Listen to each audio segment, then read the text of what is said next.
Mon cher Yoann, tout d'abord, je veux te féliciter et te dire que tu es très élégant dans ton superbe chandail noir. Pour ceux qui nous regardent en vidéo, on ne s'est même pas appelé, là. Ouais. Mais Yoann et moi, on est habillés pareil. Et c'est pas pour des funérailles. Non. Parce que c'est jour de fête aujourd'hui. Jour de fête. Je sais pas si tu le sais, mais je vais commencer en parlant de quelque chose de peu plus personnel, si tu me permets. Parce que je suis extrêmement fier aujourd'hui de ma petite sœur. OK, oui. Leïla Baudouin, boxeuse de renom. Et on a appris cette semaine qu'elle allait être en vedette, ce qui est à mes yeux le plus gros combat de l'histoire de la boxe féminine au Québec. T'as vu ça passer? Ouais, j'ai vu ça passer, puis ouais, je suis très impressionné, honnêtement. Leïla, protégée d'Eye of the Tiger, va se battre en combat de championnat contre Alicia Baumgartner aux États-Unis. Ouais. Ça va se passer le 14 novembre. Plusieurs choses là-dedans qui sont épiques. Combat de championnat déjà en partant à la boxe, c'est gros. Championnat unifié, 3 ceintures en jeu. IBF, WBO, WBA. Il y a juste Marie-Ève Dicker dans l'histoire de la boxe québécoise qui a été en championnat unifié avec 3 ceintures en jeu. Donc, Leïla va égaler un de ces records-là. La 4e aurait été en jeu, mais la WBC ne veut pas prendre part à ce combat-là. Tu sais pourquoi? Non. Avec Leïla contre Alicia, ça sera 12 rounds de 3 minutes. La même chose que chez les hommes. Wow, Alors 12 rounds, hein? 12 rounds. Ça, chez les femmes, c'est pas toujours comme ça, là. Non, des fois, c'est 10 rounds. Ouais, c'est même souvent pour les championnats. La plupart du temps, c'est 10 rounds. Et c'est des rounds de 2 minutes également. Ouais. Oui. Et là, on va faire 12 rounds, 3 minutes, qui est une énorme différence. Wow. Et la WBC n'est pas en accord avec ça. Donc, la championne Baumgartner a délaissé cette ceinture-là parce qu'elle a dit c'est le temps qu'il y ait de l'égalité entre les hommes et les femmes. Et Leïla accepte ce challenge-là également. Ça, c'est du jamais vu pour une boxeuse québécoise. Et dernière chose, et non la moindre, sur Netflix. Oh! En sous-carte de Jake Paul contre Gervonta Davis. Est-ce que c'est en co-main event? Demi-finale. Demi-finale. Elle était à la conférence de presse de Miami il y a 2 jours. Oui, j'ai vu ça. Premier face-à-face avec Alicia Baumgartner. Ils sont vraiment en vedette. Là, et on met le paquet sur ce combat-là. Et il y aura des millions de personnes. Donc, une visibilité jamais vue pour une boxeuse du Québec. Honnêtement, là, on capote. La famille Baudouin, présentement, on est extrêmement fiers d'elle. Il y a de quoi être fier, certainement. On va aller voir ça à Miami. On espère que le Québec va être derrière Leïla pour ce combat-là le 14 novembre à Miami. C'était notre petit aparté. Parlons d'arts martiaux mix maintenant. Bienvenue au SOS Podcast, tout le monde. SOS! Attention, ça va frapper. Spectaculaire, flamboyant. Des athlètes de haut niveau. Des champions des arts martiaux. Préparez-vous, le combat commence. Dans l'octogone, Ben Baudouin.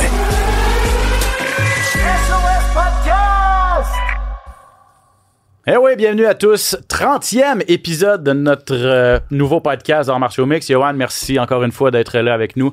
Leïla, si t'es à l'écoute, on te salue. Et bien sûr, évidemment, là, c'est un grand moment pour tout le monde, pour les sports de combat québécois en général, vraiment, là, ce combat entre Leïla et Alicia Baumgartner, la grande championne unifiée américaine.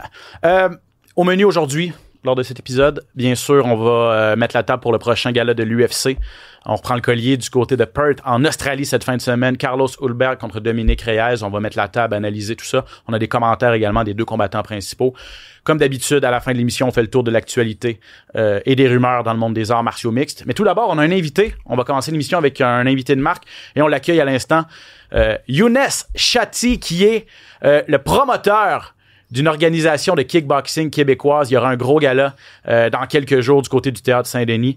Fight Time Championship 10, le 3 octobre au Théâtre Saint-Denis. Younes, en direct de l'université, je pense. Merci, bienvenue au podcast. Exact, merci beaucoup, merci de m'avoir invité. Et oui, effectivement, je vous parle en direct de l'université de HEC Montréal. HEC Montréal, parce que bon, on comprend que tu es un étudiant, en plus d'être un promoteur de kickboxing. Bon, Younes, tout d'abord. Parle-moi de ton organisation, Fight Time Championship. À quel moment ça a vu le jour? On en est où présentement? Le 10e gala présentement. Là, donc, j'imagine que une belle progression depuis que ça a vu le jour, cette organisation-là? Oui, alors effectivement, Ben, Fight Time Championship est mon organisation de kickboxing amateur que j'ai fondée il y a environ 3 ans à Laval, dans un petit gym sur le Corbusier. Et ça a été le porteur de mon rêve qui est de devenir le plus grand promoteur de tous les temps. Et de fil en aiguille, en suivant les étapes, les marches petit à petit, aujourd'hui, le 3 octobre, on est rendu au Théâtre Saint-Denis où on va faire la 10e édition du FTC.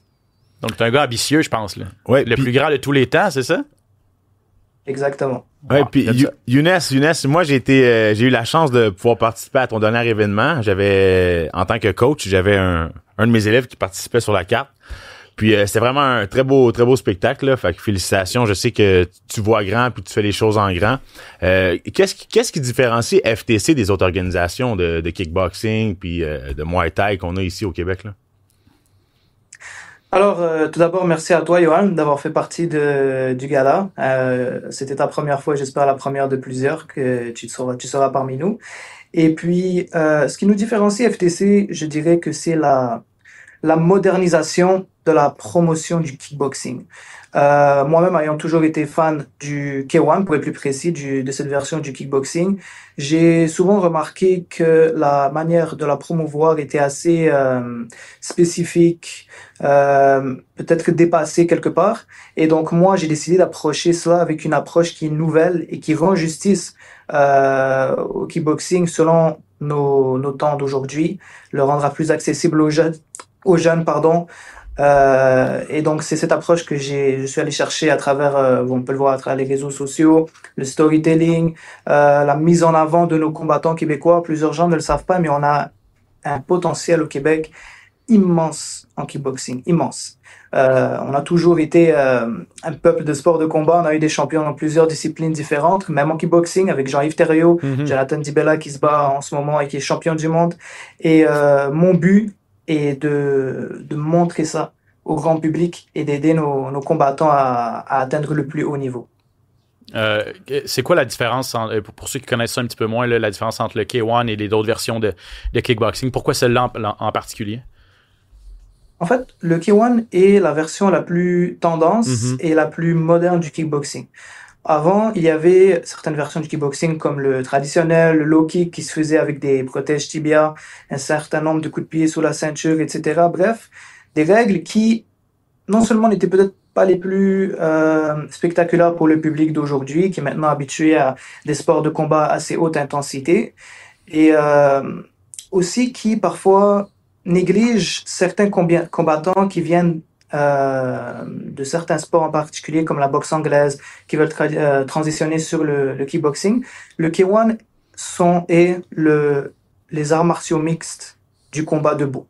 On a des combattants qui viennent de la boxe, du taekwondo, des champions de karaté, de la boxe thaïlandaise, du kickboxing, qui se rassemblent sous les règles de K1. C'est ce qui rend ça vraiment impressionnant. Puis c'est vraiment bien puis je trouve que tu le décris vraiment bien. Good job, Younes. Félicitations, parce que c'est vrai qu'on a eu des organisations de kickboxing où est-ce qu'il y avait des règlements. Puis moi-même, en tant que coach, j'ai dû participer à ça, où est-ce qu'à chaque round, on devait donner un minimum de 3 kicks à la jambe, à chaque 2 rounds. Puis ça devient difficile à suivre. Ça devient super difficile à suivre. Déjà qu'il faut se concentrer en tant que combattant pour livrer la performance. Est-ce que j'ai donné assez de coups de pied dans ce round-là?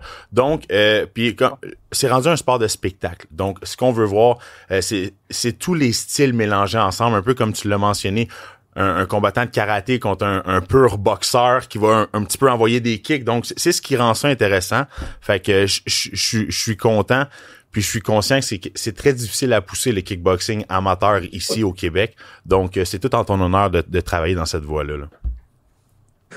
Alors, c'est ça, je dirais que c'est difficile, mais il y a aussi une facilité derrière et c'est les combattants qui me la donnent à travers leur talent, leur personnalité. Moi, tout ce que je fais, c'est la mettre de l'avant, d'expliquer, de simplifier aux gens ce qu'est le kickboxing, le K1, la version que l'on fait aujourd'hui. Et justement, le fait qu'il y a une variété de styles nous permet justement de susciter la passion des fans. Parce que maintenant, nous, ce qu'on aime, c'est, en tant que fans, se dire qui gagnerait contre qui et faire nos propres analyses. Par contre, si tout le monde se bat sous un même style, alors c'est beaucoup plus redondant. Donc, ça laisse peu d'options en termes d'analyse, en termes de discussion. Et donc, je pense que le K1 nous permet justement d'aller susciter une passion plus générale pour tout le monde. OK, tu parles de tes athlètes et tu dis qu'ils te rendent la tâche facile. Qu'est-ce qu'on doit surveiller? Qui sont les athlètes qui seront en tête d'affiche du FTC 10 le 3 octobre? Alors, pour le combat principal, le main event, on a Mehana Yahyatin, qui est de Montréal, du Apex Gym au centre-ville, qui est le combattant numéro 1 pound for pound au Canada. C'est le meilleur kickboxer à son poids, en 147 livres. Il n'a que des victoires par finition dans les premiers rounds. Il ne va jamais à la décision, toujours des head kicks. C'est quelqu'un de très précis, de très dangereux. Un gars spectaculaire.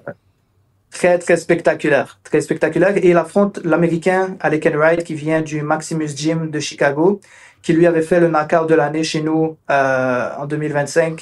Et donc, ça va être un combat à très haut niveau entre un Canadien et un Américain pour notre main event. Ensuite, pour le main event, on va avoir Brian Yongo, qui est un petit prodige qu'on a ici à Montréal au Track Fit.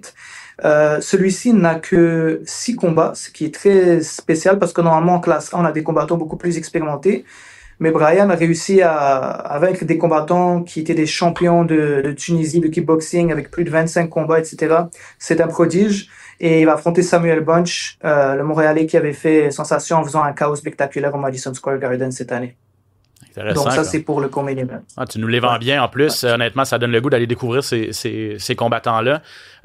Younes, si tu me permets, on va parler de toi un petit peu aussi, parce que c'est quand même assez spectaculaire ton parcours. Et on l'a senti, tu t'en caches pas, tu es un gars très ambitieux. Tu as seulement 25 ans. Pourquoi tu as décidé de te lancer dans l'aventure de la promotion de kickboxing? J'imagine que tu as une passion pour ce sport-là en particulier également et pour les affaires aussi, hein?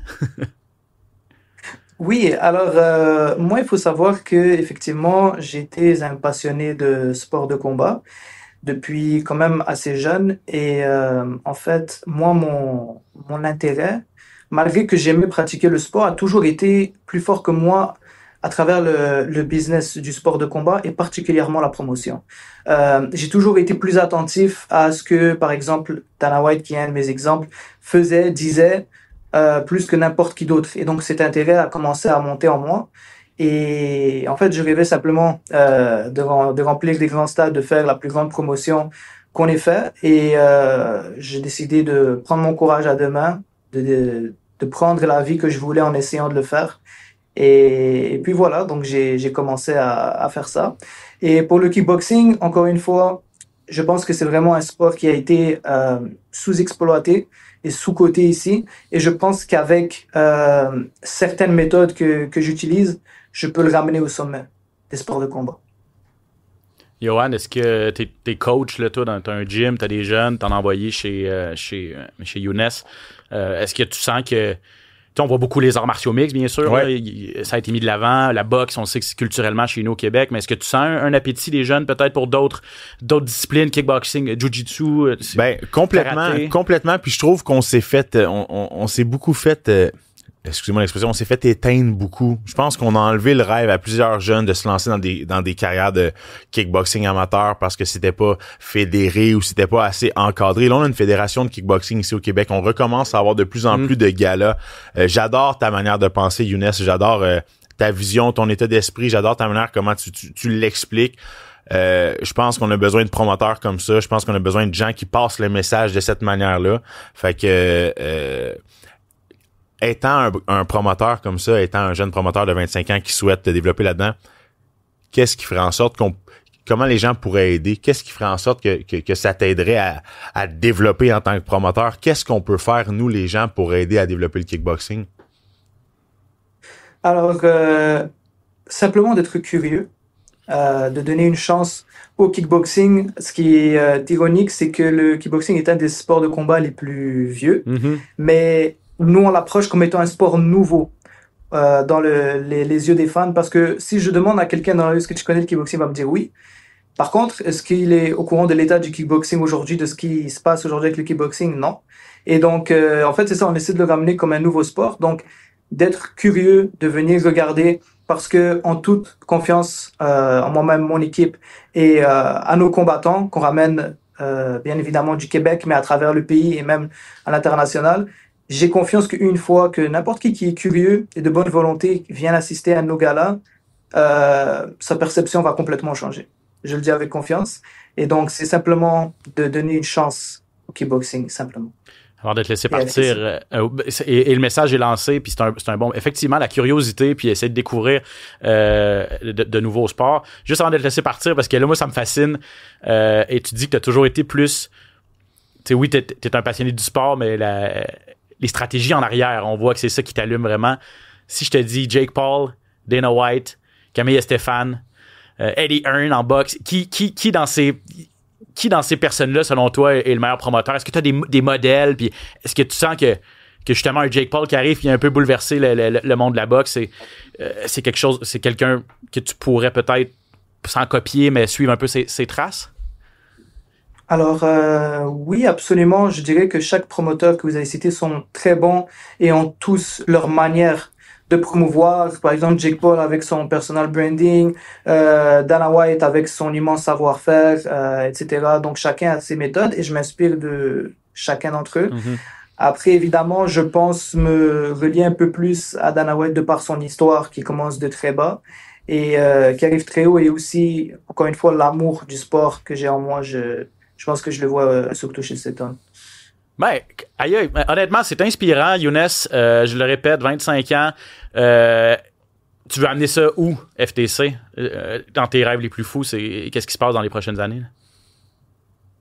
Dans les prochaines années, on verra FTC au Centre Bell Montréal. Ça, j'en suis sûr et certain. Ça commence, en tout cas. Ben, ça commence pas, mais ça se poursuit. Ouais. Cette fin de semaine. Younes, as-tu des gens à remercier? Y a-tu des gens qui sont... Bonne question. Parce qu'on le sait, dans le monde des arts martiaux mixtes, dans le monde du kickboxing, c'est difficile de rentrer, de s'intégrer, de se faire un nom, de se faire une place, d'être crédible, tu sais, d'avoir une certaine notoriété. Est-ce que tu as des gens à remercier? Est-ce qu'il y a des gens qui ont été là pour t'aider, qui ont été là pour te supporter, t'épauler un petit peu? Bien sûr. Évidemment, j'ai une équipe en or sans qui je ne serais pas là aujourd'hui.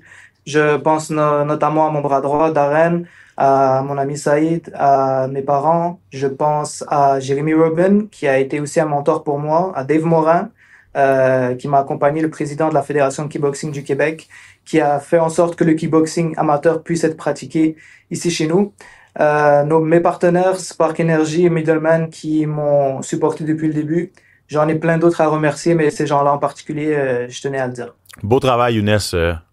Très bel job. Effectivement, et le rendez-vous est lancé, en fait. L'invitation est lancée. Fight Time Championship 10, le 3 octobre prochain au Théâtre Saint-Denis. Il y a conférence de presse la semaine prochaine. On va essayer d'aller couvrir ça. Je vais essayer d'y aller. On va en reparler, bien sûr, au podcast et mettre la table pour ton événement. Younes Chatti, merci énormément d'être venu au SOS Podcast. C'est la meilleure des chances pour la suite avec ton organisation. Merci beaucoup, messieurs. Merci à vous. À bientôt. Merci. À bientôt. Ça donne le goût d'y aller, honnêtement. Ouais, et là, toi, t'as pas un gars qui va être sur sa carte? Pas cette fois-ci. Puis c'est drôle parce que je vais en parler un petit peu rapidement. Là, moi, ce que j'ai amené sur la carte du kickboxing à FTC, c'est un champion canadien de karaté. OK. Fait que c'est un champion canadien de karaté qui a fait l'équipe canadienne qui s'est promené partout dans le monde, qui a un style assez différent. On le sait, le karaté, c'est beaucoup les kicks à la tête. Les points, c'est plus touch, plus au corps. Donc, c'est un style vraiment différent. Donc, il a très bien fait. On a perdu le combat par décision. Décision partagée, un combat très serré. Mais ça démontre à quel point tous les arts mélangés ensemble, peuvent donner des combats plus serrés qu'on pense. Donc, ça avait beau être un champion canadien de karaté, il y a eu plus de difficultés à s'ajuster dans un combat de kickboxing où est-ce qu'il y avait vraiment des coups portés à la tête. Là. Est-ce que ça lui donne le goût de persévérer quand même? Oui. Je suis certain qu'on va le revoir dans un autre gala. Puis FTC, là, c'est vraiment une très, très belle organisation, très, très bien organisée, puis un beau spectacle derrière ça. Là. Donc, voilà, pour les curieux, je suis pas mal sûr qu'il reste des billets. Allez voir ça, FTC 10. Je le répète, c'est le 3 octobre prochain. Il a dit que Dana White, c'était un gars qui était un de ses modèles, en fait. Là. Dana White a amené, et il a raison, là, avec les frères Fertitta, a vraiment amené l'UFC ailleurs. Ça vaut des milliards de dollars aujourd'hui. On a vu qu'est-ce qu'il a fait avec Canelo contre Crawford. Honnêtement, qu'on aime ou pas le personnage, ce gars-là a réussi à monter un empire incroyable et je pense que c'est un bon modèle à avoir. Et il amène son show, il amène l'UFC du côté de l'Australie cette fin de semaine à Perth. 20h sur les ondes de TVA Sport 2. On va vous présenter ce gars-là dans son intégralité. 20h, notre heure samedi soir, ça veut dire que les gars vont se battre dimanche en Australie. Ah oui, il y a un gros décalage horaire. Un énorme décalage horaire, effectivement. Donc, dimanche, ça va commencer dimanche en après-midi. Wow. Le main event va être en début de soirée. Main event, Carlos Ulberg contre Dominique Reyes. Honnêtement, si tu m'avais dit Dominique Reyes en main event, tu m'avais dit ça il y a 6 mois ou à peu près, je t'aurais dit t'es malade ou ils sont vraiment mal pris. Là. À quel point mon opinion de Dominique Reyes a changé dans les derniers mois, c'est fascinant. Là. Avec ce qu'il est en train de faire, une véritable renaissance. C'est une renaissance de Reyes, mais il faut pas oublier qu'il était sur tellement pas une bonne lancée. Il était sur 4 défaites consécutives, pardon. On voyait la fin pour Dominique Reyes. Honnêtement, on pensait qu'il devait Depuis sa défaite contre John Jones, on s'est dit le train a complètement déraillé. Et là, il est sur 3 grosses victoires, mais 3 finishes aussi. Puis c'était des gros noms. Jacoby, Smith, sa dernière victoire contre Krylov à Miami. Très impressionnant. Krylov qui est un gros nom. Donc, Reyes semble être de retour, mais affronte un très, très gros test à la maison. Ça sera pas donné, là. Exact. Ben, à la maison, entre guillemets, on s'attend à ce que la foule soit de son côté. Il est néo-zélandais. Okay. Carlos Ulberg, bien sûr, le gars-là est en Australie. C'est sûr que c'est plus proche la Nouvelle-Zélande de l'Australie que les États-Unis et la Californie pour Reyes. Donc, on verra comment la foule va réagir. Il y a énormément d'Australiens sur cette carte-là aussi. On va en parler un peu plus tard. Mais Ulberg, tu l'as dit, là. 8 victoires consécutives, une des plus longues séquences. Je pense que c'est seulement... En fait, je pense que c'est la plus longue séquence de la division des 205 livres en ce moment, parce qu'Ankalaev n'a jamais perdu à 205 livres, mais il y a un combat nul là-dedans là, contre Prohachka. Donc, il a la plus longue séquence, Ulberg, une ascension constante depuis ses débuts. Ça fait 4 ans et demi qu'il est dans l'organisation.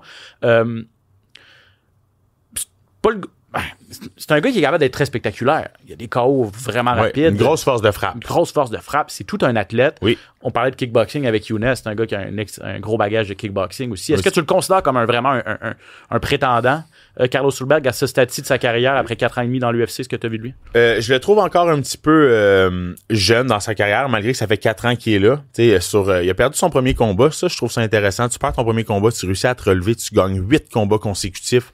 Là, il est sur une très belle lancée, partenaire d'Adesanya. Mais c'est un combattant qui est spectaculaire. C'est un combattant qui est moins technique qu'Adesanya. On peut pas le comparer à la même classe, selon moi. Non. C'est vraiment plus un gars qui est très athlétique, comme tu l'as mentionné, qui a une grosse force de frappe, doit bien défendre les abdos au sol, mais c'est plus un gars qui va faire du kickboxing. Je pense que c'est un bon test pour lui. Je pense que c'est un bon test pour lui de savoir est-ce qu'on va peut-être le voir éventuellement dans le top 10, dans le top 5, ou ça va rester un combattant du top 10 là, tu sais. Parce que tu l'as dit, protégé d'Israël Adesanya, donc il avait aidé Adesanya souvent à se préparer à ses combats de championnat. Donc là, c'est son premier combat de 5 rounds. Je lui ai parlé cette semaine à Ulberg. Il dit c'est sûr que à l'entraînement, j'ai souvent fait des 5 rounds en étant avec Adesanya dans le gym à l'époque. Mais quand même, il y a des ajustements à faire. Il va y avoir des ajustements à faire dans le combat de cette fin de semaine. Première fois, 25 minutes. Première fois en main event aussi. Donc, tout ça, c'est nouveau pour lui. Je lui ai parlé justement de son ascension et du fait qu'il a, selon lui, amélioré beaucoup d'aspects depuis qu'il est arrivé à l'UFC. Là. Il était très bon en kickboxing, mais un peu néophyte dans d'autres aspects. Oui, c'est amélioré, mais les arts martiaux mixtes évoluent tout le temps, et lui aussi. On va écouter Carlos Ulberg. I've worked my whole game, yeah, for sure. Since I first started and ever since then, I like to learn on the job, and I think that's what I really love about it is understanding that there is so much to learn and continue to learn.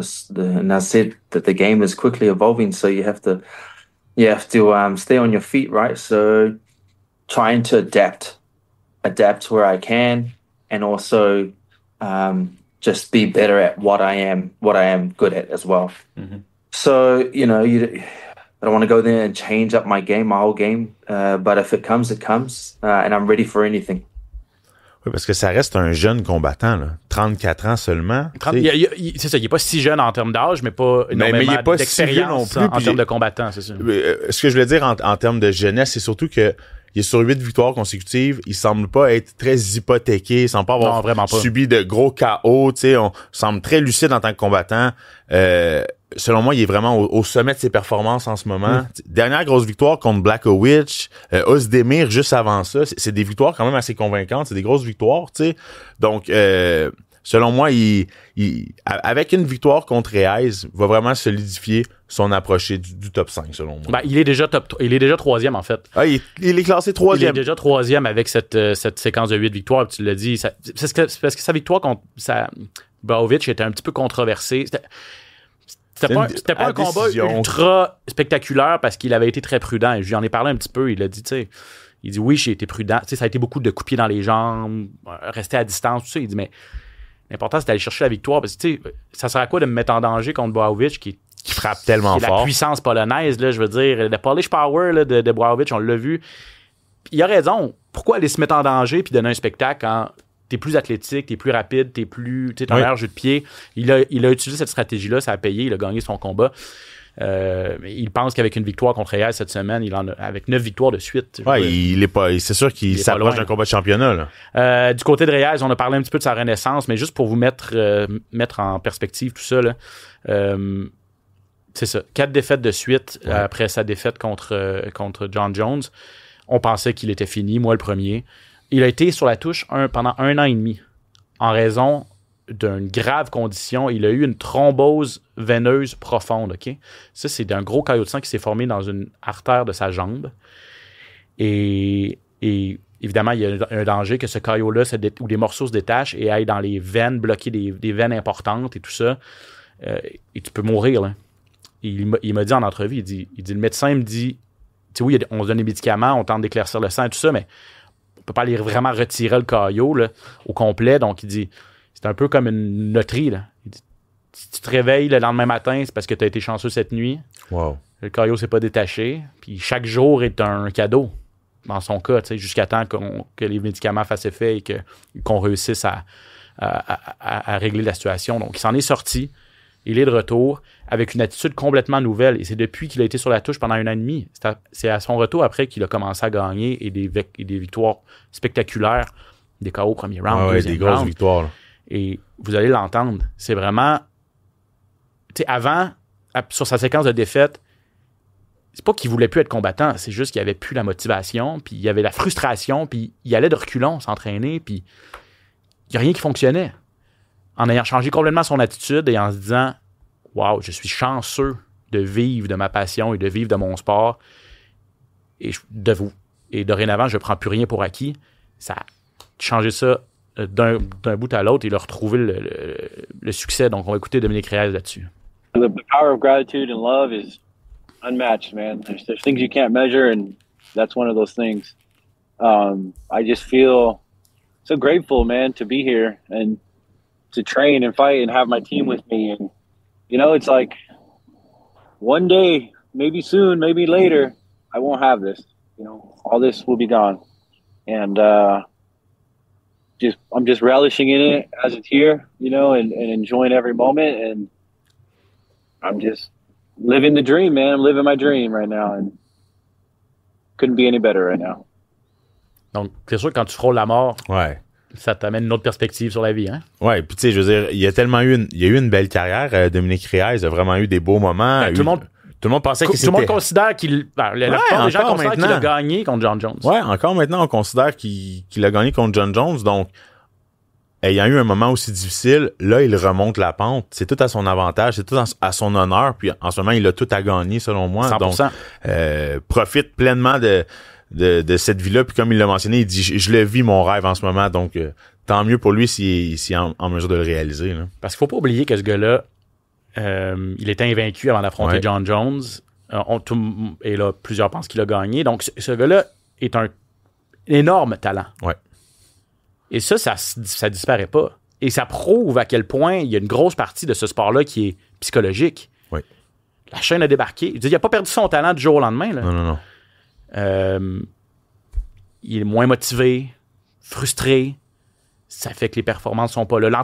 Un peu moins de motivation pour l'entraînement. Tu pars sur une grosse séquence de défaites et là, après ça, tu reviens avec une nouvelle mentalité puis tu es un homme nouveau. Je veux dire, c'est fascinant. Là. Une certaine renaissance. Puis c'est tellement plusieurs facteurs qui font en sorte que tu arrives à ton combat confiant ou non. Moindrement que tu doutes un petit peu mentalement si t'es pas prêt, malheureusement. C'est un sport qui... qui pardonne pas. Là. Hulberg est favori, il est mieux classé, mais honnêtement, moi, je gagerais pas contre Reyes en fin de semaine.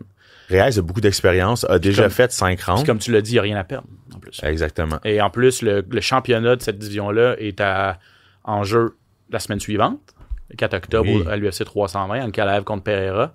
Donc, le gagnant en fin de semaine pourrait avoir des arguments de poids, dépendamment de comment ça se termine, comment ça se passe et tout ça, pour, après ça, être le prochain en liste pour Ankalaev Pereira. Le gagnant de ce combat-là, donc à suivre. Donc, la carte dans son intégralité, c'est pas d'énormes noms. Honnêtement, on a vraiment fait un gala pour la foule locale cette fin de semaine. Il y a 14 combats quand même. La très grande majorité des Australiens dans les combats. La demi-finale, malheureusement, a été annulée. Ça, c'est un combat comme sur papier qui était spectaculaire parce que c'était Junior Tafa contre Ivo Aslan. Ratio de KO de 100%. On se disait au moins on va avoir un gros KO en demi-finale, mais ça a été annulé parce que Junior Tafa a abandonné. La nouvelle demi-finale, Jimmy Crute contre Ivan Erslan Crute, le vétéran australien. Il avait 29 ans, mais un vétéran. Vétéran, mais Jimmy Crute, on s'ennuie jamais. Honnêtement, on s'ennuie jamais. À chaque fois qu'on le voit, on se demande encore on se demande encore comment ça, il est encore là, parce qu'il y a toujours des gros combats, des combats sanglants. Quand on sait que Crute est sur la carte, généralement, tu t'ennuies pas avec ce combat-là. Crute revient de sa première victoire en 5 ans. Il a mis fin à une vilaine séquence à sa dernière sortie. Donc, est-ce qu'il va être capable de poursuivre sur sa lancée? Erslan, lui, est 0-2 à l'UFC. C'est un gros cogneur quand même, 10 de ses 14 victoires par KO. Donc, il va vouloir aller chercher une première. Il joue peut-être son emploi, en fait, cette fin de semaine en demi-finale contre Jimmy Crute. Jake Matthews, l'Australien vétéran contre Neil Magny, ça, c'est un duel de bons vieux. Quand même intéressant. Ben, honnêtement, c'est ça. Tu t'ennuies pas avec deux bons vétérans qui donnent des spectacles comme ça à 170 livres.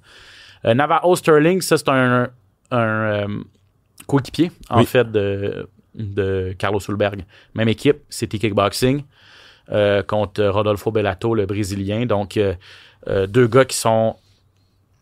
Honnêtement, c'est ça. C'est deux jeunes dans la vingtaine encore.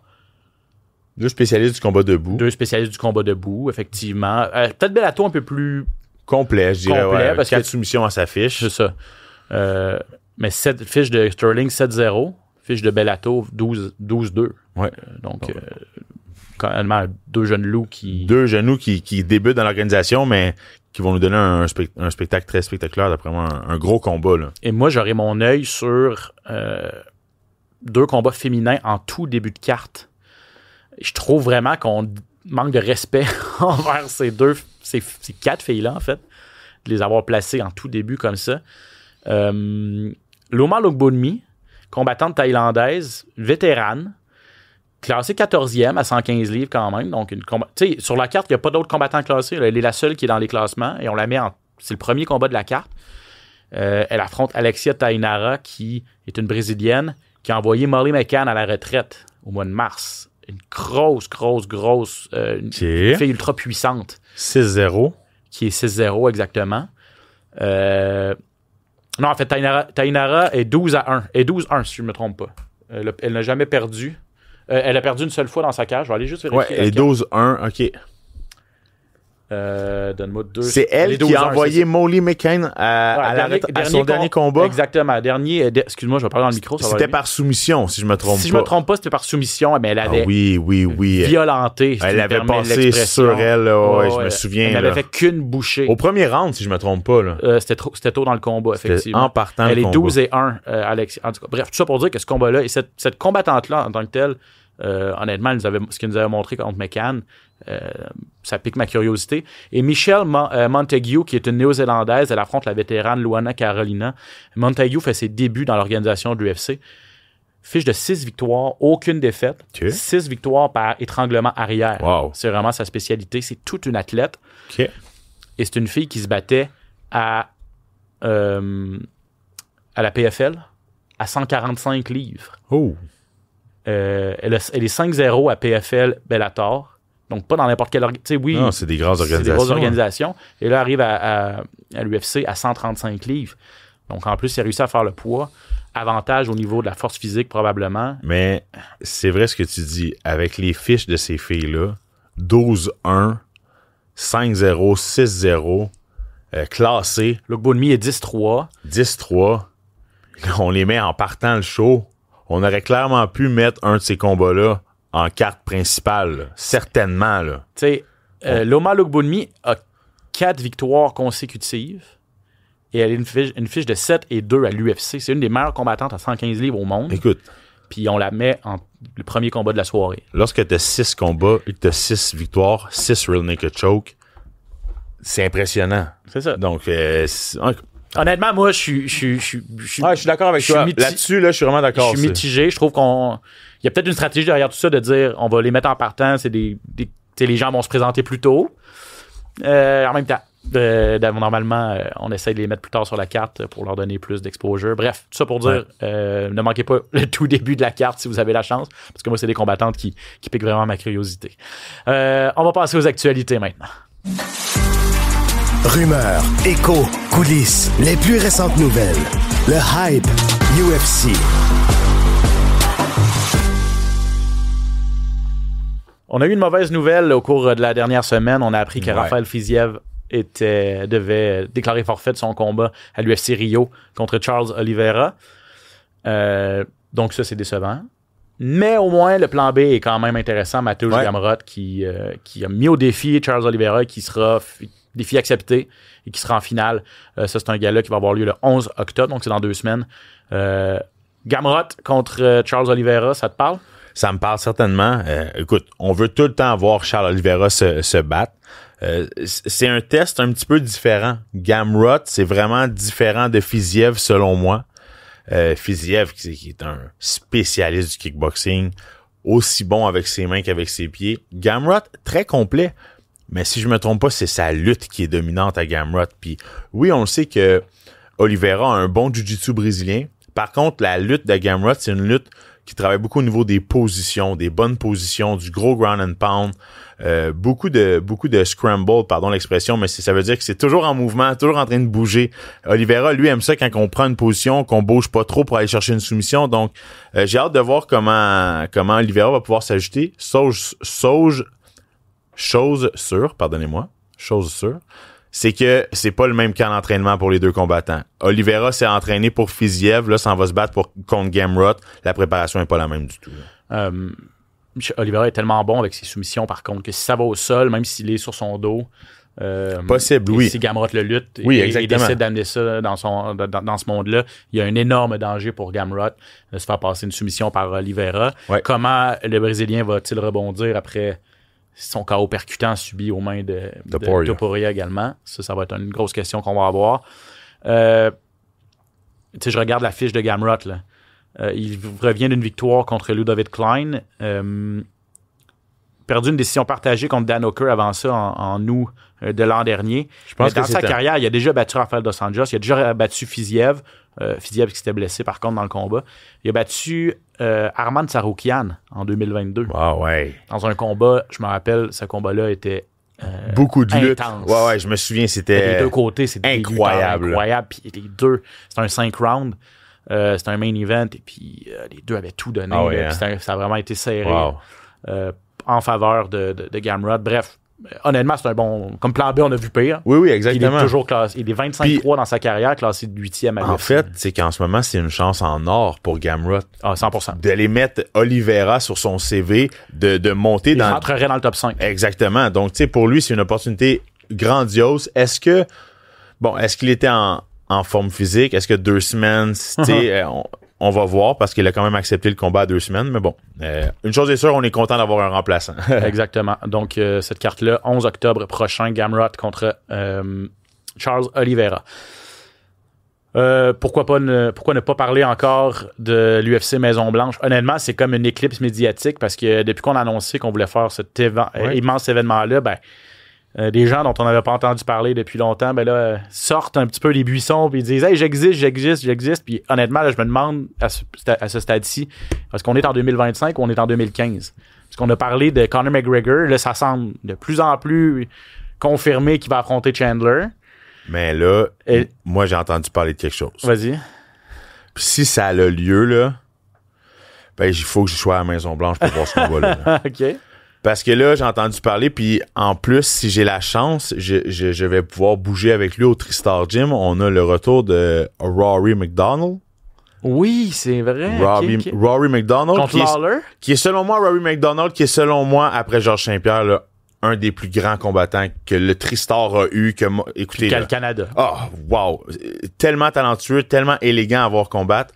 Contre Lawler, ça pourrait être beau, ça. Parce que les deux se sont battus 2 fois seulement. Lawler a remporté les deux. Oui, 2 fois seulement. C'est bien en masse parce que si vous avez jamais vu ces combats-là, allez voir. Le deuxième était sanglant. Mais vois-tu ça? Vois-tu ça, toi? Lawler, McDonald, mais encore une fois, pourquoi? Ouais. Pardon, oui. Mais pourquoi pas? Pourquoi?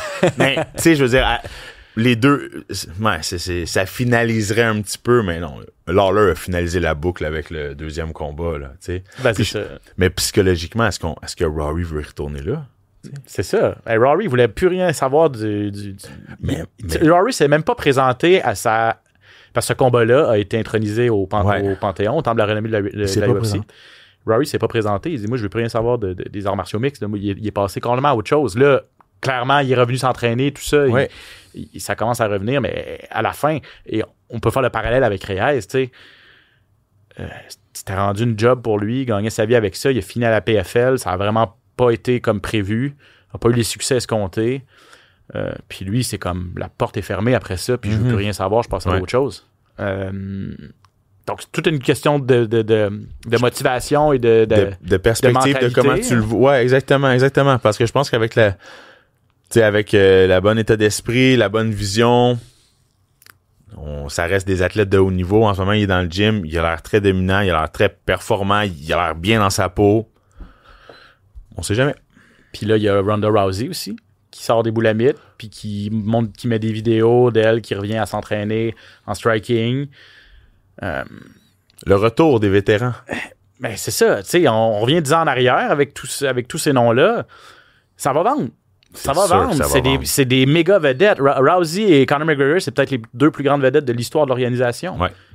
Mais il y a une partie de moi qui dit pourquoi pas mettre de l'avant les vedettes qu'on a actuellement. On a tellement de difficultés à avoir des vedettes présentement, à en bâtir, à retrouver cette gloire-là d'il y a 10 ans, en les mettant sur une carte comme la Maison-Blanche, où il va y avoir des millions et des millions de personnes, beaucoup plus de gens qu'habituellement qui vont regarder juste par curiosité. Ça serait une opportunité en or de bâtir et de mettre de l'avant des nouvelles vedettes. Puis là, ben, si on revient avec des vieux de la vieille, je questionne la stratégie. Puis encore une fois, il n'y a rien de signé, il n'y a rien de fait. On est dans les rumeurs présentement, mais c'est particulier ce qu'on voit ressortir présentement. Je suis d'accord, c'est vrai. Puis je pense que ça nous ramène dans le temps, ça nous fait rêver un petit peu, mais pourquoi pas mettre de l'avant nos vedettes puis nos jeunes talents? Je suis complètement d'accord avec toi. On a encore énormément de temps pour en parler parce que c'est prévu pour la fin juin 2026, donc faites-vous-en pas. Ce dossier est loin d'être clos, mesdames, messieurs. Yoann Lennes, merci énormément, mon ami. Yes, merci à toi, Younes. Merci à Younes qui était là en début d'émission. Je vous le rappelle, TFC Time, Fight Time Championship, FTC 10, 3 octobre prochain au Théâtre Saint-Denis. Merci à Philippe en régie qui a été là pour nous encore une fois cette semaine. Je m'appelle Ben Baudouin. Vous pouvez nous suivre sur toutes les plateformes où vous écoutez vos podcasts, sur Cube Radio également, version vidéo sur tvasport.ca et sur la chaîne YouTube de TVA Sport. Je vous dis à la semaine prochaine pour un autre épisode du SOS Podcast, tout le monde. Ciao!